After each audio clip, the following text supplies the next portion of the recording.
ਇਹ ਜੀ ਗੁਨੀਆਂ ਵਾਲਾ ਪਿੰਡ ਇੱਥੋਂ ਨਿਕਲੇ ਆ ਤੇ ਆਫ ਰੋਡ ਹੈ। ਉਹ ਸਾਡੇ ਅੱਗੇ ਭਾਈ ਹਰੀ ਜਾ ਰਹੇ ਨੇ,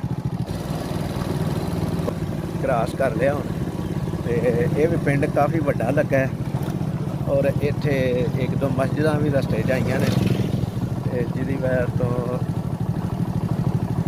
ਰਸਤਾ ਨਾ ਸਮਝਣ ਦੀ ਵਜ੍ਹਾ ਤੋਂ ਨਾ ਮਸਜਿਦਾਂ ਦਿਖਾ ਨਹੀਂ ਸਕੇ, ਰੁਕ ਨਹੀਂ ਸਕੇ ਉਸ ਜਗ੍ਹਾ 'ਤੇ ਨਾ। ਲਾਭ ਲੱਗਦੀ ਹੈ ਜਿਉ ਹੈ ਆਂਦੇ ਨੇ ਬੜੀ ਗੱਲ। ਇਹ ਜਨਾਬ ਮੁੰਜੀ ਦੀ ਫਸਲ ਲਾਉਂਦੇ ਹਨ ਪੈ, ਦਹਾਨ ਦੀ ਫਸਲ ਜਿਹਨੂੰ ਕਹਿੰਦੇ ਨੇ, ਇਹ ਵੀ ਲਾ ਰਹੇ ਨੇ ਮੁੰਜੀ ਫਸਲ। ਇਹ ਜੀ ਪਿੰਡ ਦਿਹਾਤ ਦੀ ਜ਼ਿੰਦਗੀ ਔਰ ਇਹਦਾ ਅੱਜ ਸਫ਼ਰ ਅਸੀਂ ਕਰ ਰਹੇ ਹਾਂ, ਔਰ ਜਿਸ ਮਕਸਦ ਵਾਸਤੇ ਕਰ ਰਹੇ ਹੋ ਆਖਰ ਤੇ